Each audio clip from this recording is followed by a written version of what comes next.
Tales of Power by Carlos Castaneda. Chapter 10. The Wings of Perception.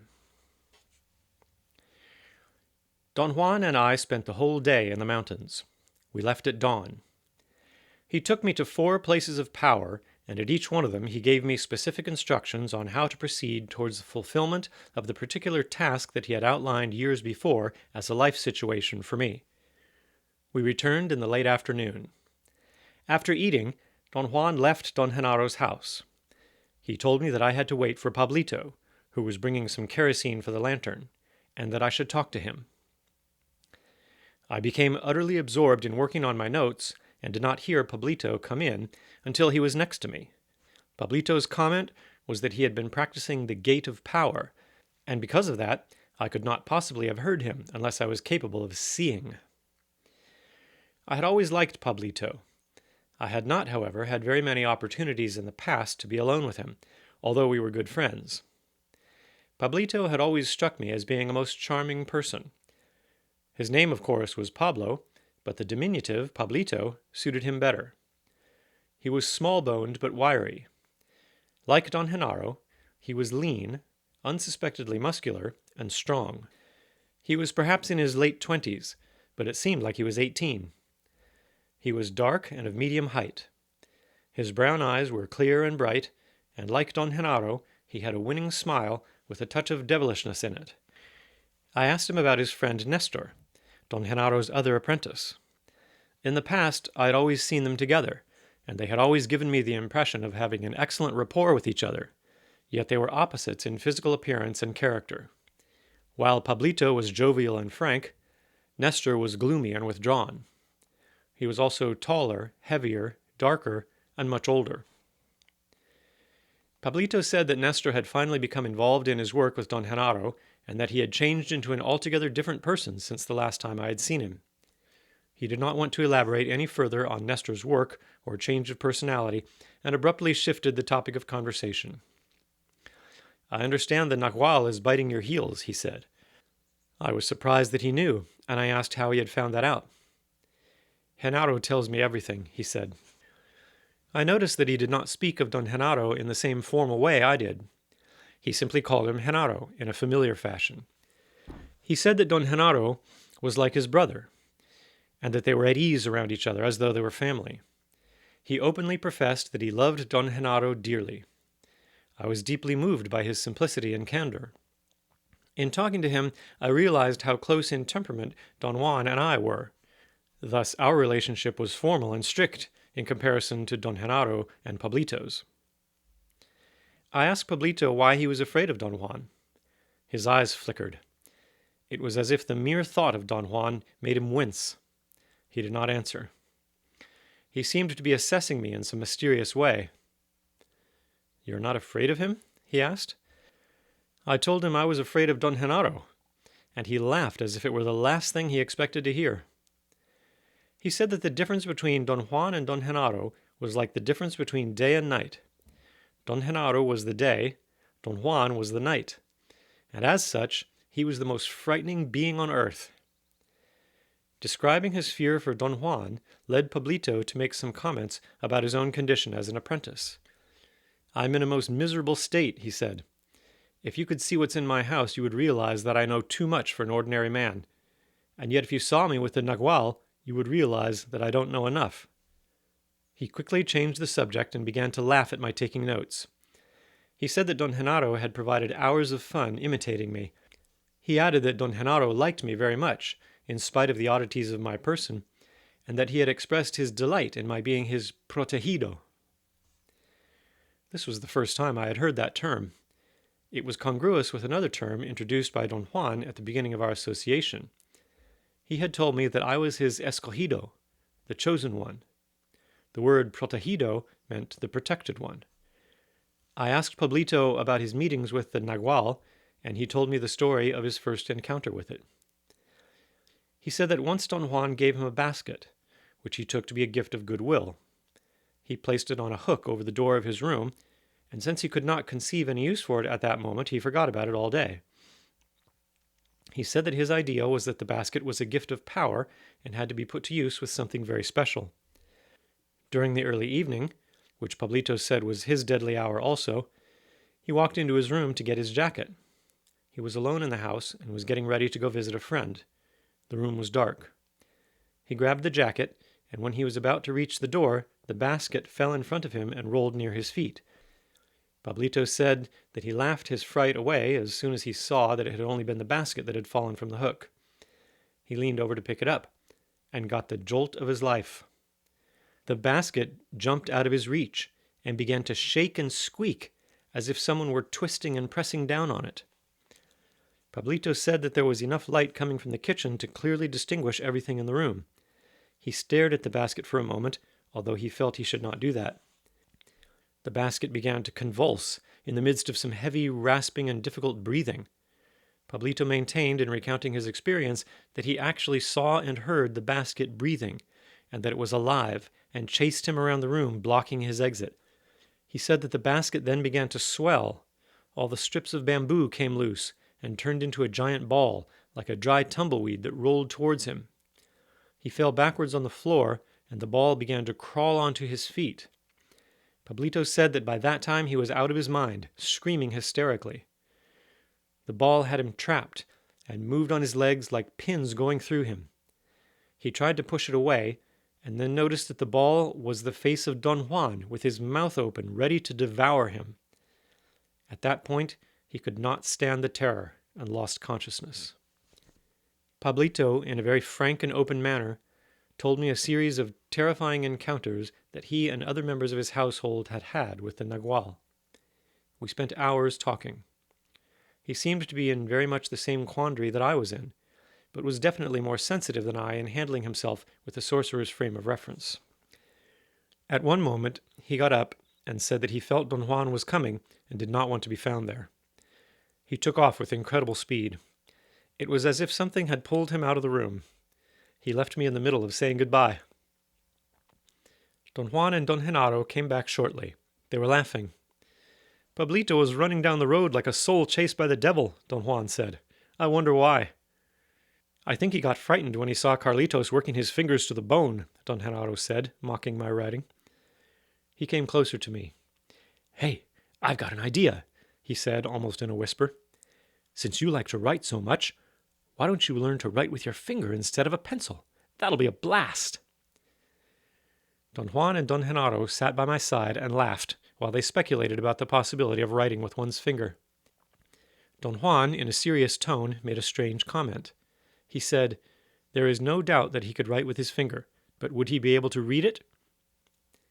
Don Genaro doubled up with laughter and added, "I am confident that he can read anything."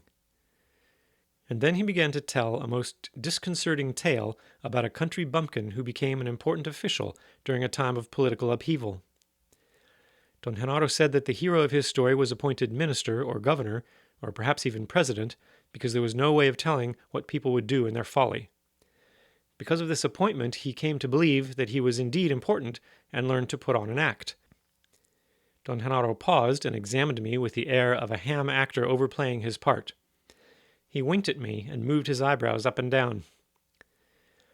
He said that the hero of the story was very good at public appearances and could whip up a speech with no difficulty at all, but that his position required that he read his speeches, and the man was illiterate.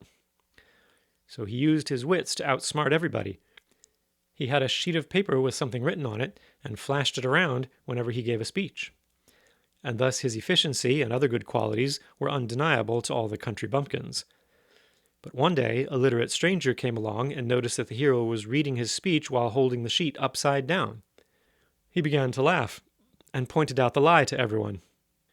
Don Genaro again paused for a moment and looked at me, squinting his eyes, and asked, "Do you think that the hero was caught?"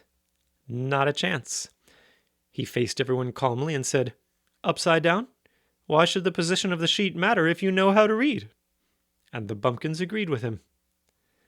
Don Juan and Don Genaro both exploded into laughter. Don Genaro patted me gently on the back. It was as if I were the hero of the story. I felt embarrassed and laughed nervously. I thought that perhaps there was a hidden meaning to it, but I did not dare ask. Don Juan moved closer to me. He leaned over and whispered in my right ear, "Don't you think it's funny?" Don Genaro also leaned over towards me and whispered in my left ear, "What did he say?" I had an automatic reaction to both questions and made an involuntary synthesis. "Yes, I thought he asked it's funny," I said. They were obviously aware of the effect of their maneuvers. They laughed until tears rolled down their cheeks. Don Genaro, as usual, was more exaggerated than Don Juan. He fell backwards and rolled on his back a few yards away from me. He lay on his stomach, extending his arms and legs out, and whirled around on the ground as though he were lying on a swivel. He whirled until he got close to me, and his foot touched mine. He sat up abruptly and smiled sheepishly. Don Juan was holding his sides. He was laughing very hard, and it seemed that his stomach hurt.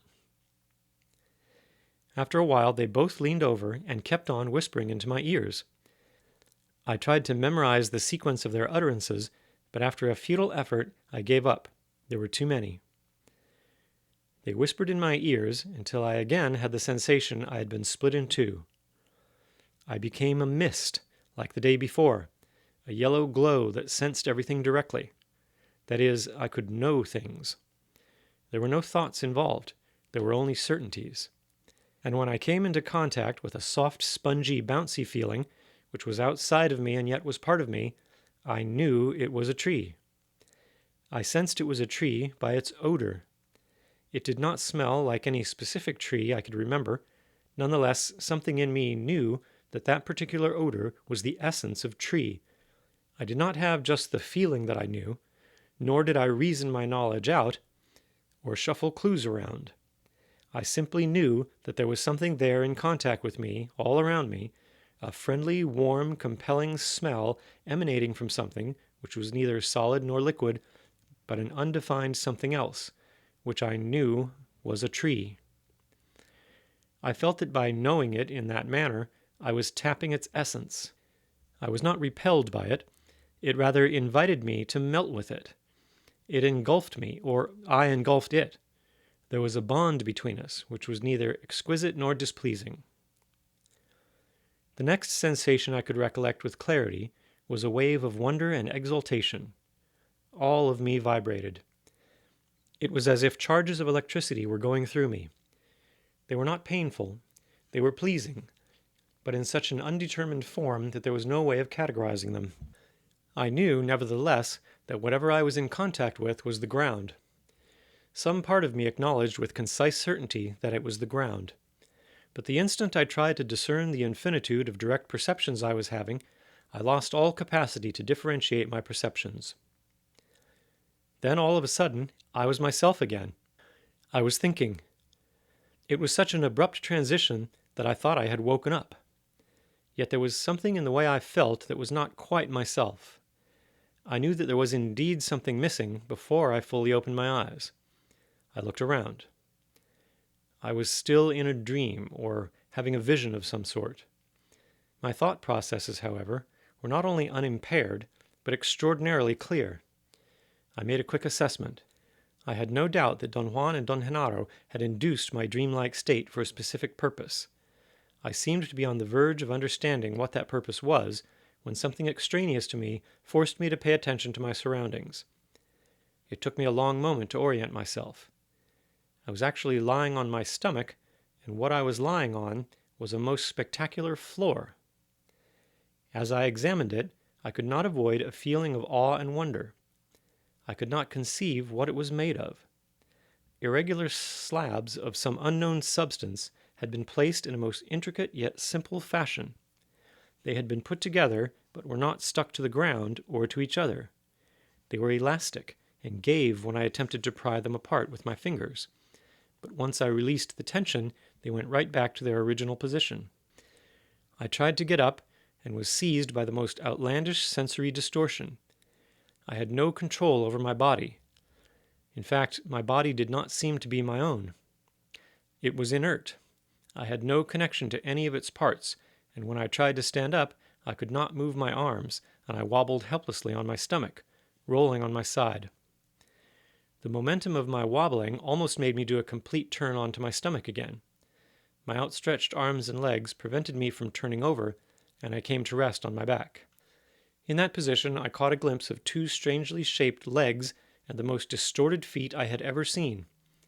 It was my body. I seemed to be wrapped up in a tunic. The thought that came to my mind was that I was experiencing a scene of myself as a cripple or an invalid of some sort. I tried to curve my back and look at my legs, but I could only jerk my body.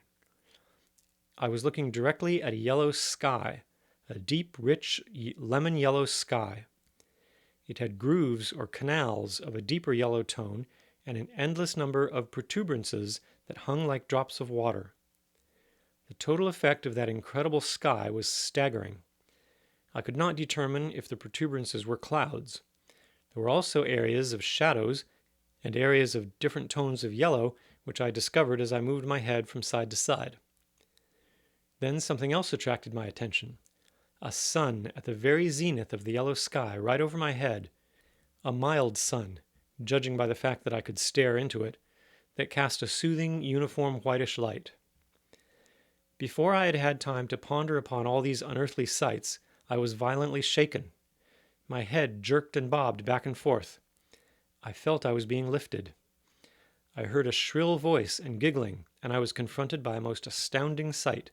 A giant barefoot female. Her face was round and enormous. Her black hair was cut in pageboy fashion.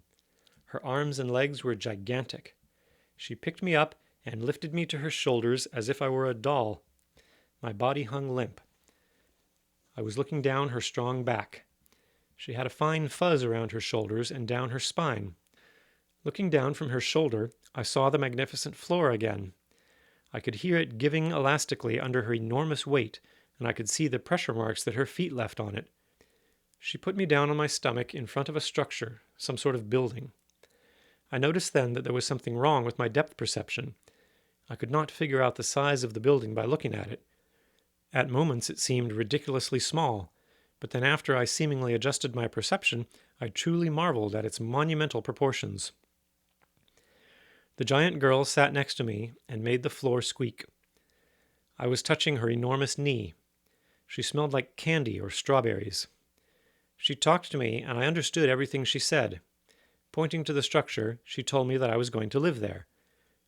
My prowess of observation seemed to increase as I got over the initial shock of finding myself there. I noticed then that the building had 4 exquisite dysfunctional columns. They did not support anything. They were on top of the building. Their shape was simplicity itself. They were long and graceful projections that seemed to be reaching for that awesome, incredibly yellow sky. The effect of those inverted columns was sheer beauty to me. I had a seizure of aesthetic rapture. The columns seemed to have been made in one piece. I could not even conceive how. The 2 columns in front were joined by a slender beam, a monumentally long rod that I thought may have served as a railing of some sort, or a veranda overlooking the front. The giant girl made me slide on my back into the structure. The roof was black and flat and was covered with symmetric holes that let the yellowish glare of the sky show through, creating the most intricate patterns. I was truly awed with the utter simplicity and beauty that had been achieved by those dots of yellow sky showing through those precise holes in the roof, and the patterns of shadows that they created on that magnificent and intricate floor. The structure was square, and outside of its poignant beauty, it was incomprehensible to me. My state of exultation was so intense at that moment that I wanted to weep, or stay there forever. But some force or tension or something undefinable began to pull me. Suddenly I found myself out of the structure, still lying on my back.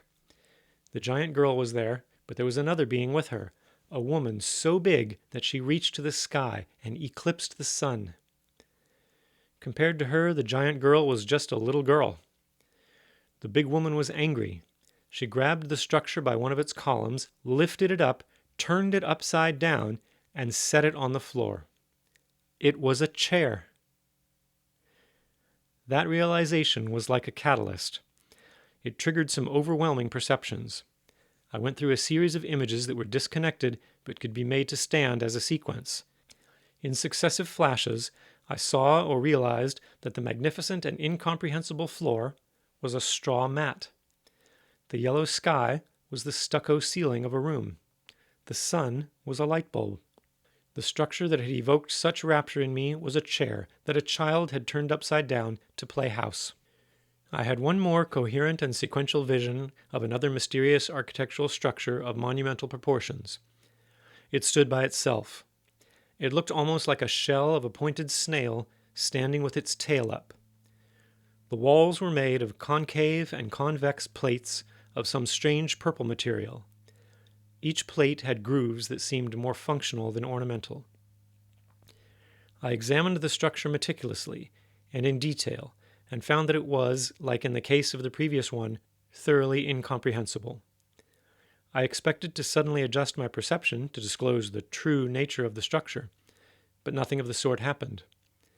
I then had a conglomerate of alien and inextricable awarenesses or findings about the building and its function, which did not make sense because I had no frame of reference for them. I regained my normal awareness all of a sudden. Don Juan and Don Genaro were next to me. I was tired. I looked for my watch. It was gone. Don Juan and Don Genaro giggled in unison. Don Juan said that I should not worry about time and that I should concentrate on following certain recommendations that Don Genaro had made to me. I turned to Don Genaro and he made a joke. He said that the most important recommendation was that I should learn to write with my finger, to save on pencils, and to show off. They teased me about my notes for a while longer, and then I went to sleep. Don Juan and Don Genaro listened to the detailed account of my experience, which I gave them at Don Juan's request after I woke up the next day. Genaro feels that you've got enough for the time being, Don Juan said after I finished talking. Don Genaro assented with a nod. What was the meaning of what I experienced last night? I asked. You caught a glimpse of the most important issue of sorcery, Don Juan said. Last night you peeked into the totality of yourself. But that's of course a meaningless statement for you at this moment. Obviously, arriving at the totality of oneself is not a matter of one's desire to agree or of one's willingness to learn. Genaro thinks that your body needs time to let the whispering of the Nagual sink into you. Don Juan nodded again. Plenty of time, he said, shaking his head up and down. 20 or 30 years, perhaps. I did not know how to react. I looked at Don Juan for clues. They both had serious expressions. Do I really have 20 or 30 years? I asked.